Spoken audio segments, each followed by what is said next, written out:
저희가 2주 동안 말씀을 쉬었다가 지금 사도행전 말씀을 다시 돌아왔기 때문에 제 앞부분을 좀 더 말씀을 드리면 이렇습니다. 바울이 3차 전도 여행을 마무리하면서 마지막으로 들렸던 곳이 빌립의 집이었습니다. 빌립. 빌립이 누군지 아시죠, 여러분? 7 집사 중에 한 사람이었습니다. 그는 최초로 이방인에게 사마리아에 가서 아무도 전하지 않은 복음을 전하게 되었던 걸 봅니다. 그리고 그들에게 세례를 베풀고 또 에디오피아 니시아에게도 세례를 베푸는 것을 함께 나누었습니다. 그리고 그가 가이사라까지 가는 중간에 계속해서 정착하기 전에 예수 그리스도의 복음을 그들에게 전하고 지금 정착한 그곳에 지금 바울이 마지막 3차 여행을 마무리하면서 방문한 것입니다. 빌립의 집에는 4명의 예언하고 있는 딸들이 있었습니다. 그 집에 또 아가보라는 예언자가 유대로부터 내려와서 빌립의 집에서 함께 머무르게 됩니다. 비집에 머물렀던 이 아가보가 바울의 허리띠를 잡아서 자기의 손과 발을 묶으면서 이렇게 말을 했죠. 사도행 21장 11절 말씀입니다. 함께 읽어볼까요? 시작. 그가 우리에게 와서 바울의 허리띠를 집어 자기 손발에 매더니 이렇게 말했습니다. 예루살렘의 유대 사람들이 이 허리띠 주인을 이렇게 동요매 이방 사람들에게 넘겨줄 것이라고 성령께서 말씀하십니다. 아멘. 지금 아가보가 바울의 허리띠를 집어들고서 손발을 묶고 말했죠. 예루살렘에 이 사람이 가게 되면 어떻게 된다고요? 이방인들에게 넘겨지게 될 것이다 라고 분명히 말을 했습니다. 이 말을 들었던 사람들과 또 빌립과 그의 4딸과 바울과 동행했던 사람들과 모두 한 마음이 되어서 예루살렘에 올라가지 말아달라고 간곡하게 권했습니다. 근데 바울은 다메섹에서 예수님을 만나고 난 이후에 자신의 사명이 무엇인지 정확히 알고 있었기 때문에 이렇게 말하죠. 나는 주 예수의 이름을 위해 예루살렘에서 붙잡힐 것은 물론 죽을 각오도 되어 있습니다 라고 말했습니다. 그의 뜻이 분명한 것을 알자 바울을 설득할 수 없음을 알고 그를 다시 보내줍니다.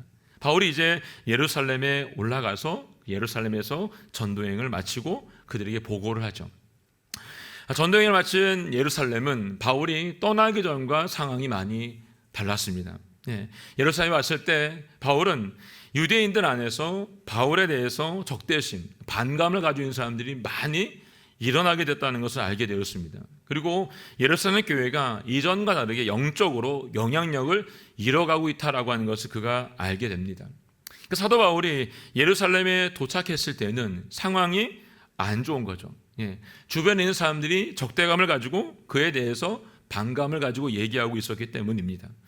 그들에 대해서 어떻게 하면 좋을까를 고민하다가 야고보와 예루살렘 장로들이 제안했던 나실인 서원 기간이 만료되기 전에 그가 이 일을 도와주면 좋겠다라고 말합니다.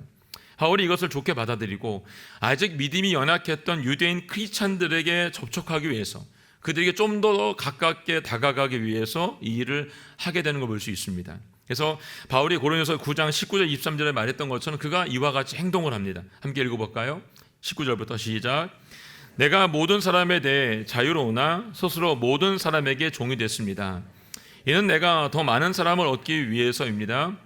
유대 사람들에게 내가 유대 사람처럼 된 것은 유대 사람을 얻기 위해서입니다. 나 자신이 율법 아래 있지 않지만 율법 아래 있는 사람들에게 내가 율법 아래 있는 사람처럼 된 것은 그들을 얻기 위해서입니다. 내가 그리스도의 율법 아래 있기 때문에 하나의 율법을 떠난 사람이 아니지만 율법 없는 사람에게 율법 없는 사람처럼 된 것은 그들을 얻기 위해서입니다. 연약한 사람들에게 내가 연약한 사람처럼 된 것은 연약한 사람을 얻기 위해서입니다. 내가 여러 사람에게 여러 모양이 된 것은 어떻게든지 몇 사람이라도 더 구원하기 위함입니다. 내가 복음을 위해 이 모든 일을 하고 있습니다. 그것은 내가 복음이 주는 복에 참여하기 위함입니다. 아멘. 20절과 22절을 보게 되면 이렇게 말합니다. 유대 사람들에게 내가 유대 사람처럼 된 것은 유대 사람들을 얻기 위해서다라고 말합니다. 그리고 율법 아래 내가 있지 않지만 율법 아래 있는 사람들에게 내가 율법 아래 있는 사람처럼 되기 위한 것은 그들을 얻기 위해서다라고 말하고 있습니다. 예루살렘에 왔을 때 그들 반감을 가지고 지금 대하고 있는 자들에게 어떻게 하고 있습니까? 그들에게 유대인처럼 그리고 율법에 있는 사람처럼 지금 대하면서 그들을 얻기 위해서 지금 바울이 노력하고 있는 걸 볼 수 있습니다. 바울은 자신의 삶으로 인해서 단 한 사람이라도 실족하는 것을 막고 싶었습니다. 특별히 자기 동족을 위해서는 언제든지 자신은 주님 앞에서 철저히 거룩함을 잃고 싶지 않았던 것이 바울의 마음이었습니다.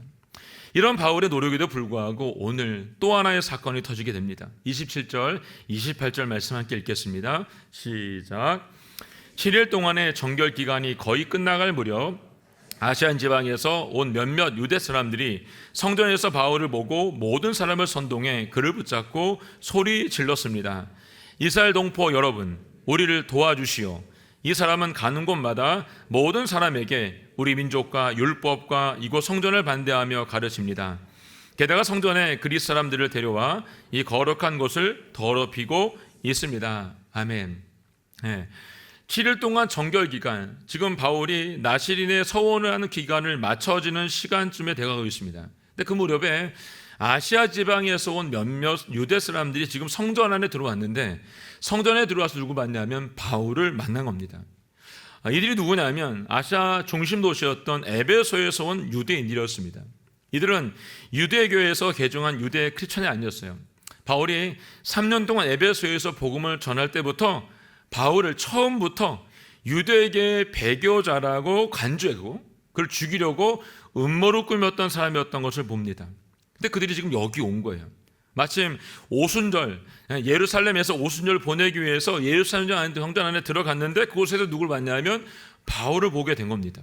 근데 바울을 보자마자 그들이 한 행동은 뭡니까 여러분? 즉시 성전 안에 있던 모든 사람들을 선동하기 시작합니다. 그리고 모두에게 도움을 요청해서 말하고 있습니다. 소리를 지르고 있는 거죠. 그리고 바울을 붙잡습니다. 마치 중죄인을 다루듯이 바울을 결박했다라고 원어를 보면 알 수 있습니다. 그들은 먼저 바울의 죄를 물은 것이 아니에요, 여러분. 죄가 있으면 왜 이것 때문이라고 물어야 될 거 아닙니까? 근데 묻지 않고 먼저 그를 결박하고 난 다음에 두 가지의 죄를 소리쳐서 말합니다. 첫 번째 죄는 이겁니다. 바울이 가는 곳마다 유대 민족과 율법과 이 성전에 대해서 반대한 일들을 가르쳤다라고 말합니다. 거짓말이죠, 여러분. 두 번째 제목은 성전에 이방인을 데리고 와서 성전을 더럽혔다라고 말하고 있습니다. 이 말도 거짓말입니다. 이 소리를 들었던 군중들은 어떻게 반응했냐 하면 바울을 끌어내어서 성전문을 닫아버립니다. 끌어내고, 이 말이 뭐예요 여러분? 성전 모독죄로 돌을 들어서 쳐 죽이기 위해서 바울을 끄집어 냈다는 것입니다. 얼마나 큰 소동이 일어나는지를 우리가 예측할 수 있습니다. 이 소문이 로마 군대 천부장에게까지 들려지게 됐습니다. 천부장은 이제 몇몇 백부장들과 군인들 데리고서 이제 군중단 안으로 들어갔습니다. 그리고 난동을 펴서 거반 맞아 죽게 생겨 있는 바울을 체포합니다. 천부장은 두 개의 쇠사슬로 바울을 묶으라라고 명령을 합니다. 이 명령을 잘 들어보세요, 여러분. 이 명령은 바울이 지금 어찌 보면 천부장으로 인해서 두 쇠사슬에 묶여지게 됐는데 로마까지 가기 위한 하나님의 응답인 것을 이후의 말씀을 통해서 우리가 볼 수 있습니다. 지금은 바울이 유대인의 손에서 거반 죽을 위기에 있었습니다. 근데 천부장이 그의 손을 묶어주는 순간 어떻게 됐습니까? 로마 제국의 보호 안으로 들어갈 수 있게 됐습니다. 이 일 이후에 바울은 로마의 황제 앞에 설 때까지 로마 제국, 로마 군인의 보호 속에서 그곳까지 갈 수 있게 됩니다. 바울을 죽이겠다라고 금식했던 무리들을 뒤로 한 채 아무런 방해 없이 로마까지 갈 수 있는 계기가 바로 이 시기인 걸 볼 수 있습니다. 군인들의 폭행으로 이제 일어나지 못하고 있는 바울을 어떻게 하냐면 로마의 군인들이 둘러매고서 층계로 올라가서 병영 안으로 데려가려고 합니다. 이것을 마치고 싶은 거죠. 그런데 바울이 이 순간 자신의 사명을 잊지 않고 말하기 시작합니다. 모두가 거짓 선동으로 미혹되어서 자신을 죽이겠다고 그를 없애자라고 소리치고 있는데 자신의 안위에는 지금 안중에도 없습니다. 오직 자신이 왜 부르심을 받았는지, 왜 여기에 있는지, 왜 내가 증인된 삶을 살아야 되는지에 대한 사명만이 바울에게 있는 걸 볼 수 있습니다. 사도행전 20장 24절 말씀을 함께 볼까요? 24장 24절 말씀 시작. 그러나 나는 내가 달려갈 길과 주 예수께서 내게 주신 사명, 곧 하나님의 은혜의 복음을 증언하는 사명을 다 완성하기 위해서라면 내 생명을 조금도 귀한 것으로 여기지 않습니다. 아멘. 바울이 뭐랍니까? 내가 달려갈 길과 주 예수께서 내게 주신 사명이 있다는 겁니다. 그 사명을 내가 전하기 위해서는 내 생명을 조금도 귀한 것으로 여기지 않는답니다. 어떻게 될 때까지? 완성이 될 때까지라고 말합니다. 사도 바울은 정말로 자기의 생명을 복음을 위해서 조금도 귀한 것을 여기지 않고 있는 것을 우리는 말씀을 통해서 계속해서 보아왔습니다. 이 말씀을 준비하면서 하용조 목사님께서 이 부분에 대해서 묵상하시면서 쓴 글이 있어 잠깐 나누고 싶습니다. 목사님 이렇게 말씀하셨어요. 사도 바울이 예수님 때문에 이렇게 어려운 일을 많이 겪었구나. 그런데 도대체 나는 예수님 때문에 무슨 어려움을 겪었는가 말이다. 여러분은 예수님 때문에 어떤 어려움을 겪어 보셨습니까? 굶어 보셨습니까? 뺨을 맞아 보셨습니까? 모욕적인 말을 들어 보셨습니까? 누군가 이런 말을 했습니다. 예수 그리스도가 당신을 위해 십자가에 못 박혀 죽으신 것이 사실이라면 당신의 헌신과 희생은 더 이상 헌신과 희생이 아닙니다. 왜냐하면 예수 그리스도가 나를 위해 십자가에 못 박혀 돌아가신 것이 사실이라면, 그 사실을 정말로 믿는다면 내가 도대체 무슨 희생을 했다는 것이고 무슨 헌신을 했다는 것입니까? 사실 내가 한 일은 아무것도 없습니다. 그러나 우리는 우리 헌신, 우리 희생에 도취되어서 살고 있습니다. 지금 사도 바울은 1차, 2차, 3차 전도를 통해서 가는 곳마다 매를 맞았습니다. 가는 곳마다 강도의 위험을 당했습니다. 가는 곳마다 배고픔과 40에 하나 감한 매를 5번이나 맞고 죽을 위기에 넘겨졌습니다. 마음에 사형 선고를 받을 만큼 소망을 끊어진 그런 삶을 살았습니다. 이런 바울이 과연 행복했을까요? 행복했다면 그가 행복했던 이유는 무엇이었을까요, 여러분? 빌립보서 3장 10절 11절 말씀에 이렇게 말하죠. 함께 읽어볼까요? 시작.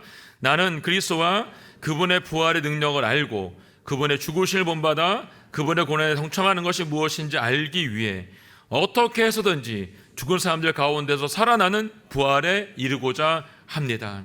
아멘. 바울은 그리스도의 부활의 능력을 알았고 그분의 고난에 동참하기를 원했습니다. 그분과 함께 부활에 이르게 되는 것이 무엇인지 알고 있었기 때문에 그는 그렇게 살아내는 것이 행복이었습니다. 이제 바울은 세상이 어떤 것으로도 자신을 기쁘게 할 수 없다는 것을 알았고 있었기 때문에 그가 가지고 있던 모든 것들을, 세상에 가진 모든 것들을 배설물로 여겼다라고 말했습니다. 바울은 로마 군대가 오기 전까지 유대인들의 선동에 의해서 군중들이 때려 거반 죽게 된 상황 가운데 이르렀습니다. 그리고 지금은 로마 군대에 의해서 안전지대인 병영 안으로 들어갈 수 있는 직전의 위치에 있었습니다. 근데 그 병영 안으로 들어가면 자신을 죽이려고 달려들었던 유대 군중들로부터 벗어나고 살아날 수 있음에도 불구하고 바울은 지금 그렇게 하지 않습니다. 37절 38절 말씀 오늘 읽었던 본문 함께 읽어볼까요? 시작. 군인들이 바울을 병영 안으로 데리고 가려는데 바울이 천부장에게 제가 한 말씀을 드려도 되겠습니까? 하고 물었습니다. 그리스 말을 할 줄 아시오? 그렇다면 당신은 얼마 전에 폭동을 일으켜 4,000명의 자가 이끌고 강요로 나간 이집트 사람이 아니요. 아멘. 바울을 둘러매고 군인들이 요새로 들어가라 할 때 바울이 천부장에게 그리스 말로 이야기합니다. 제가 한 말씀을 드려도 되겠습니까? 라고 말하죠. 이 말씀을 들었던 천부장이 놀라서 두 가지 질문을 해요. 그가 가지고 있는 생각을 말하는 겁니다. 첫 번째는 당신은 어떻게 그리스 말을 할 수 있냐는 거죠. 또 하나는 내가 얼마 전에 폭동을 일으켜서 4,000명의 자격을 데리고 나가서 광야로 나갔던 그 이집트 사람이 아닙니까? 라고 물어보고 있습니다. 지금 천부장은 이 유대인의 폭동이 일어났는데 그 폭동이 나왔던 이유가 지금 4,000명의 자격을 데리고 나갔던 이집트 사람 때문이다라고 생각한 겁니다. 그래서 지금 그 사람을 잡아온 거예요, 여러분. 이 사람이 여러분 어떤 사람인가 봤더니 요세푸스가 이 사람에 대해서 이렇게 썼습니다. 유대인들 중에 이 사람에게 미혹되어서 자신이 가진 전 재산을 바치고 그를 추종했던 사람이 무려 3만 명이나 됐다고 했습니다. 이 무리를 벨릭스 총독이 파견한 군대가 흩어버리게 되자 이 주동자였던 이 이집트 사람이 4,000명의 자격을 내기로 강야로 숨어버린 겁니다. 이 이집트인에게 전 재산을 바쳤던 사람들, 유대인들 어떤 마음이었을까 여러분? 큰 반감과 그에 대해서 반역한 마음이 있었겠죠. 로마 제국으로서는 예루살렘을 요란하게 했던 이 사람은 여러분 위험 인물이었습니다. 그러니까 꼭 잡아야 되는 사람이 여러분. 그러니까 천부장이 유대인들 사이에서 큰 소당이 일어난 걸 보고서 그가 이 이집트 사람인 것을 확신하고 지금 두 쇠사슬을 묶어서 데리고 온 겁니다. 근데 지금 바울이 정중하게 그리스 말로 천부장의 말을 하자 여러분 그가 깜짝 놀라서 물어본 겁니다. 여러분, 두 사람의 생각이 전혀 다른 걸 볼 수 있습니다. 천부장의 생각은 지금 치안을 책임지고 있기 때문에 이 상황을 폭동으로부터 잠재우는 것이 지금 자기가 해야 되는 일이었습니다. 이 사람을 잡아오고 이 사람에 대해 집중하는 것이 천부장이 해야 되는 일이었습니다. 그런 반면에 바울의 생각은 달랐습니다. 어떻게 하면 이 순간에도 나를 잡으려고 죽으려고 하고 있는, 선동하고 있는 저 사람들에게 복음을 전할 거에 대한 관심이 있었다는 것이죠. 한 사람은 지금 이 폭동을 잠재우기 위해서 그 한 사람을 잡아온 사람이고, 그 폭동을 일으키고 있는 선동자들에게 가서 이 복음을 전하겠다는 또 한 사람이 거기에 있습니다. 두 사람은 지금 한 장소에 있지만 서로 다른 생각을 가지고 있는 것을 우리에게 보여주고 있습니다. 자, 40절 말씀에 이렇게 말합니다. 읽어볼까요? 시작. 천부장의 허락을 받고 바울은 층계 위에 서서 군중들에게 손을 흔들어 조용하게 했습니다. 잠잠해지자 바울이 히브리 말로 연설을 했습니다. 아멘. 바울이 요청을 하자 천부장이 바울에게 말할 기회를 줍니다. 이때 바울은 군중들 향해 손을 흔들어서 조용하게 한 다음에 이번에는 그리스 말이 아닌 히브리 말로 연설을 합니다. 방금 전에는 천부장이 들을 수 있는 말을 했다가 이번에는 자기 동족들이 들을 수 있는 그들의 언어로 지금 다시 말을 시작하고 있습니다. 여러분, 바울이 1차, 2차, 3차 전도여행 다닐 때마다 가장 먼저 했던 일이 있습니다. 가장 먼저 복음을 전했던 장소가 있습니다. 거기가 어디죠, 여러분? 유대의 회당이었습니다. 그는 가는 곳마다 유대회당에 들어가서 복음을 전했습니다. 이유는 자신의 동족들에게 가장 먼저 복음을 전하고 싶은 마음, 그 마음이 바울의 마음이었습니다. 지금도 바울은 자기를 죽이려고 선동하고 선동을 당한 자기 동족들에게 자신이 만난 예수님을 전할 수 있는 기회를 잡은 겁니다. 그래서 바울은 자신의 출생에 대해서 먼저 이야기를 하고 자신이 어떤 학문을 배웠는지에 대해서 이야기를 하고, 그리고 난 후에 담에게서 만났던 예수님에 대해서 간증을 하는 것을 이어가고 있습니다. 바울은 지금 말할 수 있는 기회를 얻었습니다. 대부분의 사람들은 이런 억울한 일 당했을 때 어떻게 합니까? 변명하겠죠. 근데 바울은 이 순간에도 변명하지 않습니다. 그 순간 바울은 예수 그리스도를 증거하기 위해서 자신의 온 마음을 쏟아서 지금 말씀을 전하고 있습니다. 이 말을 들었던 군중의 또 상황은 어떻습니까? 그 말을 들을 필요가 없다라고 외칩니다. 사도행 22장 20에 23장 함께 읽겠습니다. 시작. 사람들은 바울의 말을 이 대목까지 듣고 있다가 소리 높여 외쳤습니다. 저 사람을 세상에서 없애버리자. 저런 놈은 그냥 살려둘 수 없다. 그들이 소리를 지르고 자기 옷을 벗어 던지며 공중에 흙을 뿌리자. 아멘. 예. 바울이 자기 변하면서 유대인들에게 하나님 말씀 인용해서 이 이방인에게도 복음을 전해야 된다라고 정당화를 시켜서 말하게 되자 마치 거기 선동을 당했던 사람들이 모두가 일제히 소리로 외쳐 있는 거죠. 저 사람을 세상에서 없애버리자. 저놈은 그냥 살려둘 수가 없다라고 말하고 있습니다. 그러면서 당시의 관습을 따라서 자신의 옷을 벗어 던지며 공중에 흙을 뿌리면서 분노하면서 얘기하고 있습니다. 지금 변론의 기회를 준 천부장은 이 히브리 말을 알아들 수가 없으니까 지금 바울이 이야기할 때 조용히 하고 있던 군중들이 갑자기 소리를 지르면서 바울을 없애자고 세상에서 끊어버리자고 말하자 천부장은 또다시 이 혼란을 잠재워야 됐다는 것입니다. 이와 비슷한 일이 여러분 이 앞전에 있었어요. 그리고 예수님의 사건 속에서 이 사건을 발견할 수 있습니다. 여러분, 우리가 알고 있는 것처럼 십자가의 고난의 길을 가시는 예수님, 그분이 죄가 없다는 것을 빌라도는 잘 알고 있었습니다. 그래서 예수님을 풀어주기 위해서 정치범이었던 바라바와 예수님 중에 누구를 풀어주면 좋겠냐라고 사람들에게 물어봤습니다. 그때 여러분 이미 선동을 당했던 많은 사람들은 바라바를 풀어주고 예수를 십자가에 못 박으러 외쳐 소리쳤던 것을 보게 됩니다. 여러분, 선동은 이와 같이 큰 힘이 있습니다. 아무렇지 않게 말하고 있는 한 단어 때문에 누군가는 또 밟혀 죽을 수 있다는 것이죠. 여러분, 요즘의 사상을 보면 자신에게 이익이 되거나 이익이 되지 않는 것 상관하지 않습니다. 여러분, 그게 중요하지 않아요. 여러분, 누군가 이슈를 걸어서 만들어 놓으면 그 선동에 끌려서 사람들이 모두가 힘을 합쳐서 나오는 것들을 보게 됩니다. 우리가 보고 있는 유튜브, SNS, 여러분 그 안에 보게 되면 프레임들을 짜고 그리고 알고리즘을 짜가지고 사람들이 계속해서 반복해서 얘기해주고 있는 것들을 보게 됩니다. 여러분들이 유튜브를 볼 때나 SNS에 나와 있는 정보를 볼 때 꼭 검증해서 보셔야 되는 이유가 여기 있습니다. 그리고 여러분들이 이 이야기를 들었을 때 여기 군중처럼 선동되는 것이 아니라 아닌 것을 아니라고 말할 수 있는 애가 우리 모두 가운데 있어야 된다는 것입니다. 오늘 천부장은 이 병영 하나 들어와서 왜 이 일을 하는지에 대해서 알고 싶어 했습니다. 그래서 24절 말씀에 이렇게 말하고 있죠. 함께 읽어볼까요? 24절 말씀 시작. 천부장이 바울을 병영 안으로 들이라고 명령했습니다.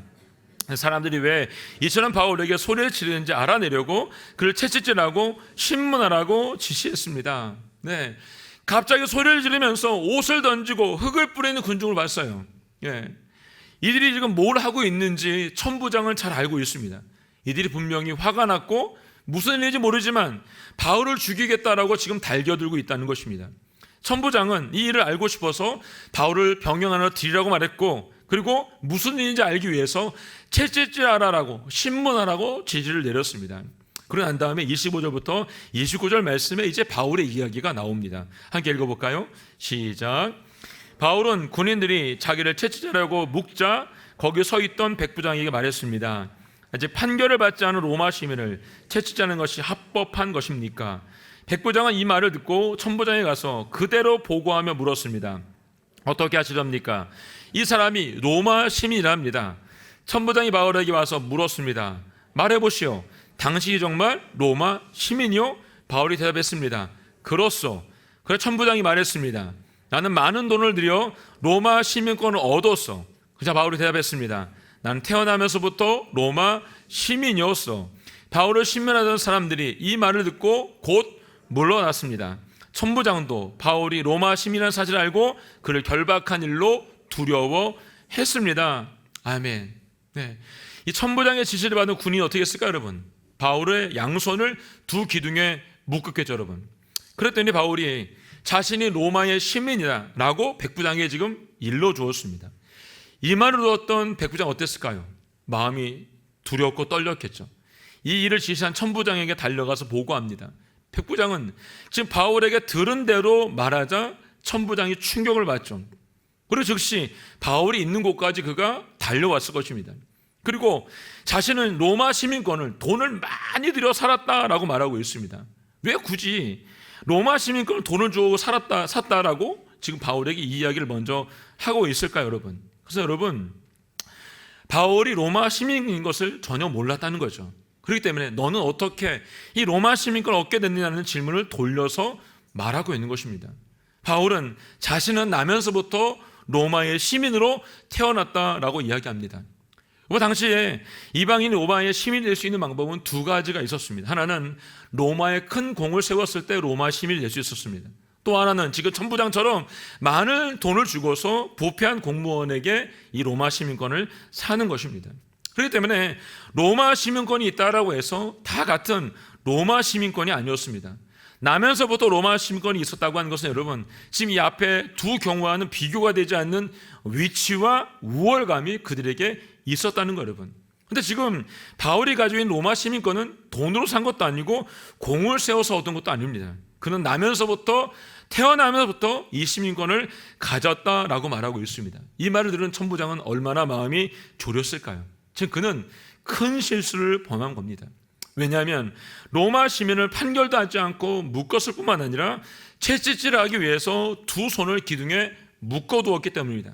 비록 채찍으로 때리진 않았지만 이 모든 정황이 지금 천부장에게 불리할 수밖에 없는 상황입니다. 바울이 만약 이것을 고발한다고 한다면 그는 죽을 수도 있는 상황입니다. 바울은 지금 자신이 버렸던 로마 시민권을 통해서 다시 목숨을 구할 수 있게 되었습니다. 복음을 전할 수 있는 또 다른 방법을 지금 바울이 찾게 된 거죠. 바울은 매 순간 자신이 해야 될 일이 무엇인지를 알았었고, 자신이 배설물처럼 여겼던 로마 시민권조차도 지금 그는 자신이 복음을 전하는 일에 사용되고 있는 것을 볼 수가 있습니다. 바울은 자신의 모든 삶의 순간순간마다 꼭 붙들고 있었던 것이 있었습니다. 지금 선동을 당해서 사람들에게 모함을 당하고 죽기 일보 직전 가운데 이 순간에도 바울의 마음속에 있었던 건 뭐냐면 바로 예수 그리스도였다는 것입니다. 그는 예수님을 위해서 지금 매를 맞았습니다. 예수님을 위해서 1차, 2차, 3차 연동해서 감옥에 가기도 했습니다. 예수님을 위해서 세상 사람들을 선동하고 그를 모욕하고 죽이겠다라고 말하는 그 모든 것들도 그대도 받아들였습니다. 그가 할 수 있었던 것, 그래서 여러분 고린도서 2장 1절 2절 말씀에 이렇게 써 있습니다. 함께 읽어볼까요? 시작. 형제들이여, 내가 여러분에게 가서 하나님의 비밀을 전할 때 달변이나 지혜로 하지 않았습니다. 내가 여러분 가운데서 예수 그리스도 곧 십자가에 못 박힌 그분 외에는 아무것도 알지 않기로 작정했기 때문입니다. 아멘. 네. 바울이 가는 곳마다 하나님의 말씀을 전할 때 달변이나 자신이 가진 지혜로 하지 않았답니다.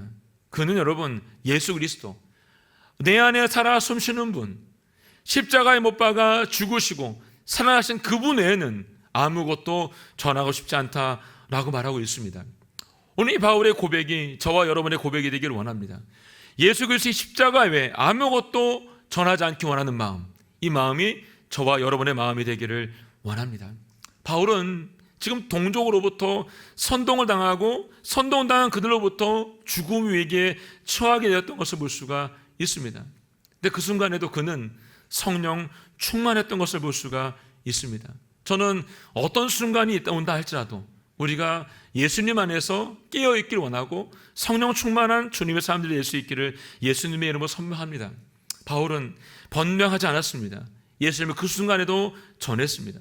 변명하지 않고 그 순간에도 새 사람이 되라고 사람들에게 외쳤습니다. 변명하지 않고 주님의 부르심을 받아들이고 그들에게도 이 부르심을 받아들이라고 얘기해주고 있습니다.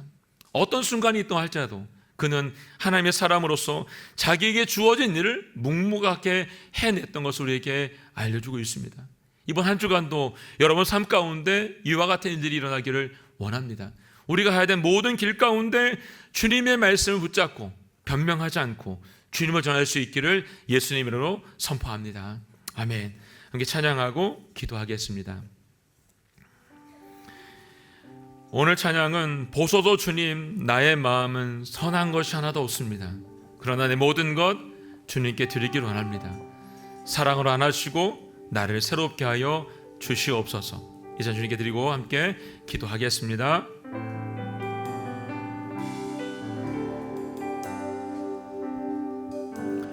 보소서 주님, 나의 마음은 선한 것 하나 없습니다. 그러나 내 모든 것 주께 드립니다. 사랑으로 안으시고 날 새롭게 하소서. 보소서 주님, 나의 마음을 선한 것 하나 없습니다. 그러나 내 모든 것 주께 드립니다. 사랑으로 안으시고 날 새롭게 하소서. 주님 마음 내게 주소서. 내 아버지 주님 마음 내게 주소서. 나를 향하신 주님의 뜻이 이루어지도록 주님 마음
우리를 향하신 주님의 뜻이 이루어지도록 주님 마음 내게 주소서. 하나님 우리 안에는 선한 마음이 하나도 없습니다. 하나님 아버지, 세상이 소리를 지르면 그 소리에 반응하는 것이 우리의 몸이고 우리의 생각입니다. 아버지, 이 시간 잘못된 생각들, 잘못된 몸의 반응들을 다 십자가에 못 박기를 원합니다. 오직 주님의 마음을 닮아갈 수 있도록 도와주시고 우리 모든 것들을 주님께 드리며 나가는 시간 되기를 간절히 소원합니다. 아버지의 마음을 저희 가운데 허락하여 주십시오. 주의 생각 저희 가운데 허락하여 주십시오. 주님의 비전과 꿈을 우리 마음속에 새길 수 있도록 도와주십시오. 그래서 하나님, 주님이 말씀하신 대로, 바울에게 명령하신 대로 우리 삶 가운데 명령하시고 말씀하여 주시옵소서. 그래서 하나님 아버지, 우리가 져야 될 십자가 우리도 지고 주님의 길을 걸어갈 수 있도록 도우시고 인도하여 주시옵소서. 주여 아버지 고백하며 기도하며 나아가겠습니다. 주여, 아버지, 우리의 삶의 주인 되신 주님만을 바라보며 나아가기를 원합니다. 하나님 아버지의 삶 가운데 오직 주님의 뜻만이 이루어지게 하여 주시옵소서. 하나님 아버지, 내 안에 선한 것이 하나도 없습니다. 하나님 아버지, 나를 붙잡아주지 않으시면 오늘 하나님 아버지 옆에 잘못된 길로, 넓은 길로 갈 수밖에 없는 인생입니다. 하나님 아버지로 좁은 길, 생명의 길로 가라고 말씀해 주셨사오니 주여, 우리가 어떤 삶 가운데 있다 할지라도 주님의 길, 생명의 길로 갈 수 있도록 아버지 붙잡아 주시고 인도하여 주시옵소서. 주님의 마음 닮을 수 있도록 도와주시고 아버지의 마음 닮을 수 있도록 도와주시고 우리가 선포하는 말씀 붙잡은 내가 우리 모두 가운데 있도록 도와주시기 바랍니다. 하나님 아버지, 세상에 선동을 한다 할지라도, 세상의 마음으로 우리에게 손가락질 한다 할지라도 하나님 아버지, 거기에 반응하지 않도록 도와주시고 성령 충만하여서 주님의 은혜 구하여서 주의 뜻대로 사는 역사가 우리 모두 가운데 있도록 아버지 붙잡아 주시고 인도하여 주시옵소서. 주님 닮아 살 수 있도록 우리 가운데 역사하여 주시옵소서. 감사합니다. 하나님 감사합니다. 오늘도 바울을 통해서 저희가 가야 될 걸음을 말씀해 주시니 감사합니다. 아버지 하나님, 우리 안에는 선한 것이 하나도 없습니다. 주님 붙잡지 않고서는 하루도 살 수가 없습니다. 우리 안에 있는 죄악된 모든 것들이 다 십자가 앞에 내려놓을 수 있도록 도와주시고 오직 주님을 닮은 삶을 살아낼 수 있도록 도와주시기를 원합니다. 우리에게 기회가 주어졌을 때 바울처럼 변명하지 말게 하시고 예수 그리스도를 전하게 하여 주시옵소서. 우리에게 기회가 주어졌을 때 변명하지 말게 하시고 세상의 사람들에게 새 사람, 성령의 충만한 사람들이라고 전할 수 있도록 도와주시옵소서. 세상이 우리에게 손가락질 한다 할지라도 변명하지 않고 주의 부르심과 나아간 은혜가 우리 모두 가운데 있게 하여 주시옵소서. 오직 주님의 뜻을 발견한 한 주간 될 수 있도록 도와주시고 그 가르침 가운데 순종한 한 주간 될 수 있도록 저를 붙잡아 주시고 인도하여 주시옵소서. 우리가 생각하실 주님의 이름을 찬양하며 감사드리며 예수님의 이름으로 축복하며 기도하였습니다. 아멘.